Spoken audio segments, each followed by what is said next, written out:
There was some big drama during the race and then after the race in the pits at the Whelen Modified Tour race at Wall Stadium Speedway in New Jersey just about a week ago. We know we saw some on-track drama between Doug Coby getting some retaliation after he was spun out. But we also had some retaliation and some on-track drama between JB Fortin and Max Zachem.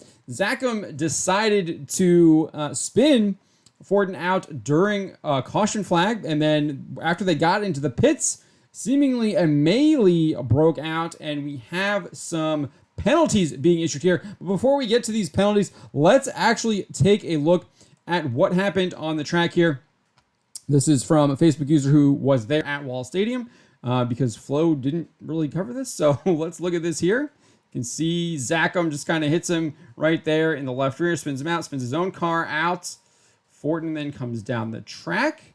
And I think Zachem backs up too. And then they get kind of caught. They both get caught there with their Nerf bars. They're trying to get untangled. You can see there that they're now caught. Zachem is doing a burnout there, trying to get unstuck. They eventually do get unstuck and they both head to the pit road. This video doesn't show that, but they do both get unstuck and they head to the pit road. And apparently once you get into the pit road, I saw a video earlier, but I couldn't find it again when I went to go look for this. But it looks like that Fortin decided to go into Zachem's car while he was buckled in and start wailing on him, punching him. We do have a witness here, TJ Puccio. He posted this publicly to Facebook in the Wall Stadium Facebook group. He said, from what I saw, the 26 took out the 34 under caution, and then the 34 car went into the driver's side of the 26 and did a burnout into his car. And then after the race, the 34 team was trying to rip the driver of the 26 out of the car, and people are getting shoved and thrown all over the place, including officials and women, and it was just crazy. We get a little bit more information here from TJ Puccio. He says, I understand where you're coming from, but the 34 driver and 34 team did way more damage than the 26, and you can't act like that you have the whole team trying to rip this dude out of the car, and they were hitting officials and stuff like that. It's very uncalled for. It should have been between the drivers, and that's it, not the whole team trying to fight one dude. He does say later on here that he has video of it, but he doesn't want to share it, because I don't know why, but he didn't want to share his video. But that is his eyewitness testimony. But let's go back to these penalties here that NASCAR issued. Driver JB Fortin of the number 34 JB Fortin Racing team entry was fined $5,000, must attend and complete anger management training as determined by NASCAR, and is indefinitely suspended from NASCAR and any NASCAR sanctioned events until the fine is paid and successful completion of anger management training has occurred. Upon reinstatement, the member will be placed under probation for 1 year.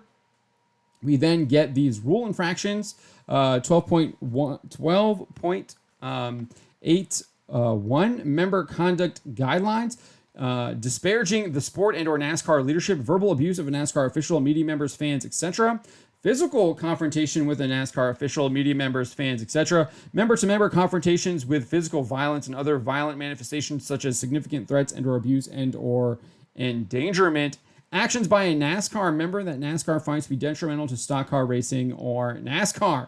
Not only was JB Fortin fined $5,000 for this, but his team member Amber Fortin of the number 34 JB Fortin Racing Team entry was fined $2,500, must attend and complete anger management training as determined by NASCAR, and is indefinitely suspended from NASCAR and any NASCAR sanctioned events until the fine is paid and successful completion of anger management training has occurred. Upon reinstatement, she will be placed under probation for 1 year. These are her infractions: physical confrontation with a NASCAR official, media member, fans, etc., member-to-member confrontation with physical violence and other violent manifestations such as significant threat and or abuse and or endangerment. And then we had team members Nicole Fortin and John Fortin of the number 34 JB Fortin Racing Team entry were each fined $1,000 and are indefinitely suspended from NASCAR and any NASCAR sanctioned events until the fine is paid. Upon reinstatement, each member will be placed under probation. Their infractions are disparaging the sport and or NASCAR's leadership, verbal abuse of a NASCAR official, media member, fan, etc. For his actions on the racetrack, Max Zachem of the number 26 Lakeland Avenue Landscape Supply Team entry was fined $1,000 for intentionally damaging the number 34 entry while under caution on lap 139. The rule infraction is as followed: intentionally damaging another vehicle under yellow or red flag conditions or on pit road with no one around. Additionally, a post-race time lap penalty was assessed to the number 26 per the rule listed below, reverting his finish to lap 139. The number 26 was placed behind the number 34 in the finishing order and is now scored as finishing 20th. We then get the penalty there. A lap per time penalty may be imposed when the competitor has violated a directive from a NASCAR official or a known pit road or race procedure, including but not limited to the following: reckless driving. So what's really interesting is that we had this interview that Race Day Connecticut conducted with JB Fortin. He's saying he's not going to pay the fines and he's done racing in the NASCAR Whelen Modified Tour. So let's kind of get to this. We kind of get his take on all of this. He's asked what led up to what happened that led to the penalties for you and your family. He says this is something that has been going back 2 years. This happened once before to me with Eric Goodell in 2021 at New Hampshire Motor Speedway, which me and Eric are fine, so I'm not going to rehash the past with him. But Eric Goodell wrecked at Loudon, and then he stuck me in the fence after the caution was out. He drove up and put me in the wall at 80 miles an hour at Loudon, which was extremely dangerous, and they didn't do anything about that, so it started from back then. This year at Richmond, Max McLaughlin blows my rear bumper off after the race, totally cleared the back bumper off the car. I went and said something to Jimmy Wilson. I said, listen, I don't want my car wrecked under caution. It's a racing incident, hard racing. I get stuck in the wall. That's racing. It's a racing incident. Unfortunately, stuff happens when you're racing, but to be intentionally wrecked under caution or after race and nothing happens, that's crazy. I talked to Jimmy Wilson later and got nowhere. Nothing happens to McLaughlin. At Monadnock on May 6th, Jake Johnson drove into the back of my car after the race, blew the back bumper off my car after he tried to wreck me the whole race. I brought up with Wilson. They did nothing. Then we fast forward to the first race at Riverhead this year. Austin Beers and me got together. I was underneath him. He came down on me. I guess his spotter didn't call me there to him. We got together. He spins out going to the checkered. After the race, he comes up and blasts me in the back bumper and tried to shove me in the wall. So now I had enough of it. I went to Jimmy Wilson's trailer and I said, I don't know what has to be done, but this is the third time I've been wrecked after a race this year and nobody was penalized. I said, I don't know what you have to do, but this is unacceptable, and I don't want my car wrecked after the race is over or under caution. My car shouldn't be wrecked after a race or under caution. So Jimmy Wilson told me he saw it and he would take care of it. They didn't do anything. No fines, no nothing. So the next race, he says at the driver's meeting, the next person that wrecks somebody under caution, you're going to get hit in the pocket, and that NASCAR didn't want car wrecked under caution. So it seems like they did do something. They addressed it in a driver's meeting. He goes on and says, now you have Max Zachem blatantly out wreck me under caution. Destroys my car, probably $5,000 worth of damage. When he hit me, it blew the rear brake line off of the car, so I had no brakes, and I was pumping the brake, trying to stay off him, trying to fire my car so I could throw it in reverse and get away from him. The car kept rolling down the hill, and it laid against his bar, and we got stuck together. If you watch the video, you can see my tires were going in reverse. I wasn't trying to get into him. I was trying to get off the racetrack so we could assess the situation and see if we put a tire on or whatever and at least finish the race. So then he goes back and forth and does a burnout and goes nuts, which is even more dangerous. He goes crazy, whatever he was doing, and rips the front bumper off my car. And the bumper was the reason they wouldn't let me back on the track. So I get back in the pits. I was like, all right, if they're going to throw him out of the race, I'm fine with that. It is what it is. He wrecked us under caution. Hopefully they'll throw him out of the race and give him a fine. Well, they let him go back out on the racetrack, which never should have happened. Should have never allowed a car back on the racetrack. After wrecking somebody under caution, Jimmy Wilson is trying to claim that he was going to penalize Zachem, but that they had to review the video first, which to me, somebody had to have seen it. You have 26 officials there. Nobody saw him wreck me under caution. I don't know how you let somebody back on the racetrack after that. After that, I feel like I had to take it into my hands. I went up to Max and I dove in his car and I told him, if you ever do something stupid like that again, I have a family at home and I don't appreciate it. I can get seriously injured in the car. It's absurd. That's all I said to him. I told him he shouldn't do something like that, but before that, Zachem's brother tackled me in the pits and tried to have a fist fight with me, and I wasn't having it. My whole family got penalties and suspended, and Zachem got a $1,000 fine for wrecking my race car into caution. None of his family got penalties. His dad and his brother both tried to jump me in the pits.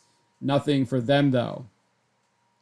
So then he's asked on whether or not he physically confronted a series official. He says no. Whenever I dove in his car, the NASCAR officials were trying to pull me out of the car, and that was going on. But I never hit any official. So that's really interesting. He's saying that the NASCAR officials were trying to pull him out of the car, but he previously claimed that it was Zachem's brother that pulled him out and then tried to get in a fist fight with him. So that's not really adding up there. He says, I don't know where that is coming from. He says, I never hit any official and I never threatened any officials. I don't know where that is coming from. There's probably 10 officials on top of me. I was just saying, can you guys just get off of me? I didn't raise my hand to any of them. I never threatened any officials. Everything was between me and Zachem. I don't know where anything else comes from. I haven't seen the video, but I can imagine he might have been swinging some elbows or something like that in the melee that seems to have occurred, that he's even describing here. The only situation that happened was when his brother tackled me in the pits and I got away from him. My mom, Nicole Fortin, went up to his brother and said, what the hell was that? They got nose to nose, but that's all that happened there. I don't know why Amber got fined. She was spotting for me. I have no idea. All she said in the spotter stand to the official, that was that if it was bullshit. The guy just wrecked us under caution. I'm sure she had some other words to say if they were finding her for the official, for talking to the official. Might have had some stronger language for that. They basically took us out of the sport because I'm not paying the fines. Here we go. He's saying he's not going to be racing the Whelen Tour anymore. I'm not paying $9,500 in fines, and I'm not going to anger management because I don't have anger management issues. If you would have addressed the issue when I came to your trailer 3 times this year alone, maybe this doesn't happen. So when do you take it into your own hands? It's not fair to have my equipment destroyed on purpose. I have a family at home. I have to go to work.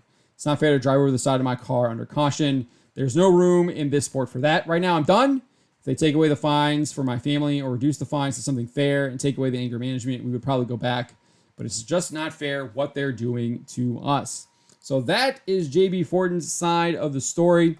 If you go to the Whelen Modified Tour group, a lot of modified drivers that race at Stafford, Woody Pickett, Matt Gallo, a lot of them in there making comments about, hey, there's a common denominator here, and who is it? It's JB Fortin. So a lot of them putting the blame on Fortin and his actions that he's done in the past. One of the big things that I recall, I can't remember the track, might have been at Monadnock, but he was lapped down and he specifically blocked Matt Hirschman, cost him the win that went to Justin Bonsignor that night. And I know he got into an altercation with Jimmy Blewett last year at Wall Stadium. So he seems to always be kind of getting into trouble with a lot of people. And sometimes maybe it's not his fault. Other times it probably is his fault. With Hirschman, it definitely was his fault. That's for sure. He clearly blocked him on that. And Matt Hirschman was not happy about that. But yeah, so it looks like he's done racing in the Whelen Modified Tour. And the NASCAR officials might have done that on purpose and have that really high, those really high fines for that reason. One can suspect, but let me know what you guys make of this and the NASCAR's fine, JB Fortin's side of the story. Really interested to hear what you guys have to say.